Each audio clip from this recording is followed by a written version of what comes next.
Христийн мэндэлсэн өдөр буюу Крисмас баярын тухай. Дэлхийн ихэнх оронд жил бүрийн хамгийн баяр хөөртэй өдрийн нэг нь Крисмас баярын өдөр байдаг. Энэ өдөр хүмүүс гэмт амьдралаа орхин шинэ амьдралыг авч аз жаргалтай босноо тэмдэглэн гэр бүлээрээ цугларан бие биендээ бэлэг өгч тусгаалan баярын ширээ засан хоолунд бэлдэн зочлон өнгөрүүлдэг байна. Энэ өдөр Есүс Христ нэртэй нэгэн хүн Израилийн Бэтлехэм хотод төрсөн түүхэн үйл явдлыг тэмдэглэн өнгөрүүлдэг өдөр юм. Дэлхийн жишгээр цаг хугацаа 900 он тооллын хуваагдлыг манай эртний өмнөх болон манай эрен гэж хуваан ангилдаг. Манай эртний өмнөх гэдгийг англиар BC гэж товчлон тэмдэглэдэг бөгөөд энэ нь Before Christ буюу Христээс өмнөх үе гэсэн утгатай юм. Харин манай эрен буюу бидний амьдарч буй он тооллын үеийг англиар AD үсгээр тэмдэглэдэг бөгөөд энэ нь латинаар Anno Domini буюу их эзний он жил хэмээн Есүс Христийн амьдарч байсан цаг хугацааг илэрхийлсэн утгатай юм. Тэгвэл Крисмас гэдэг үг ямар утгатай вэ? Крисмас гэдэг нь Christ болон Mass гэсэн хоёр үгийн нийлмэл юм. Christ гэдэг нь Христ буюу Есүс Христийн нэр бөгөөд харин Mass гэдэг нь бүгдээрээ бөөнөрө гэсэн утгатай үг гэжээ. Мэри гэдэг нь дүүрэн баяр хөөртэйгээр алхах гэсэн утгатай үг гэжээ. Ингээд Христийг бүгдээрээ дүүрэн баяр хөөртэйгээр дагъя гэсэн утгаар хүмүүс бие биетэйгээ Merry Christmas гэж мэдчихдэг байна. Тиймээс энэхүү баяр нь Есүс Христийн хүний амьдралд хийж гүйцэтгсэн зүйлсийг ухаарч ойлгосон, итгэж дагаж түүгээр амьдралаа өөрчлүүлж яваа хүмүүсийн баяр юм. Яагаад гэвэл энэ дэлхий дээр Есүс Христээс илүү сайнаар нөлөөж байсан хүн үгүй билээ. Есүс Христ хүн төрлөختний гэм нүгэл мөнхийн зовлонгоос аврахын тулд ирсэн билээ. Түүний хэлсэн үг сургаал болон хүмүүс рүү хандсан амралтын сайн мэдээ нь хүн төрлөختний амьдралыг агуу ихээр өөрчилсөөр ирсэн. Зул сарын баярын өнгө яагаад улаан болон ногоон байдаг вэ? Зул сарын бэлэг тэмдэг болсон ногоон өнгө нь хахир хатуу үйл цагт өнгө нь мөнх ногоонороо байдаг. Гацуур модны төсвөр төвчээр амьдрах итгэл ба үнэнч байдлыг бэлэгддэг. Харин улаан өнгө нь Христийн дэлхийг аврахын тулд урсгасан цусыг бэлэгддэг ажээ. Ногоон ба улаан өнгийн хоршил нь Христийн их хүч чадлын бэлэг тэмдэг юм.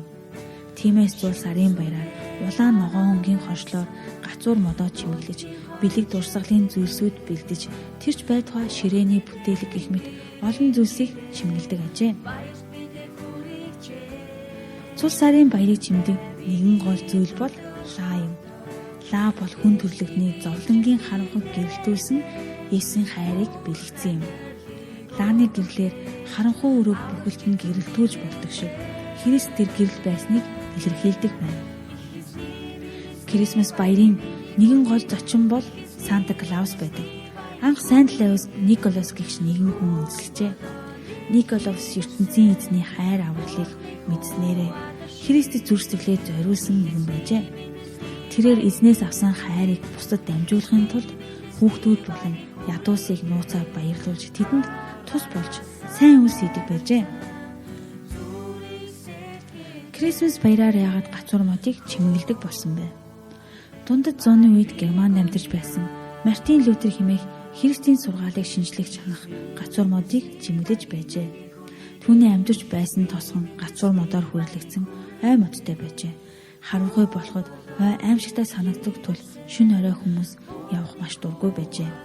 Харин нэгэн шөнө Мартин Лютер шинхэн орсон цас гацуурын мөчөр дээр сэвсийнгээ сарны гэрэл гайхалтайгаар гэлэрзэж байхыг олж харжээ. Урд нь тэрхүү гацуур модод хизээч тэгж харагдаж байсангүй. Цасан дарагдсан ой сарны гэрэл ийм гайхамшигтай болсныг хараад гацуур модыг чимэх санаа төржээ. Тэрээр бидний гэм нүгэлтэй харанхуй амьдралыг цас мэт цэвэр тунгалаг болгож өөрчилсөн Есүсийн золиос түүний цусаар дамжуулан энэ ертөнцид хүмүүсийн дунд гэрэлэн болж чадах юм байна гэж боджээ. Есүс Христийн цусыг бэлэгдсэн гоёмсог улаан тууз болон энэ дэлхийд гэрэл болж ирсэн Есүсийг орлуулан гэрлэн чимэглэлээр гацуурыг чимэх болжээ.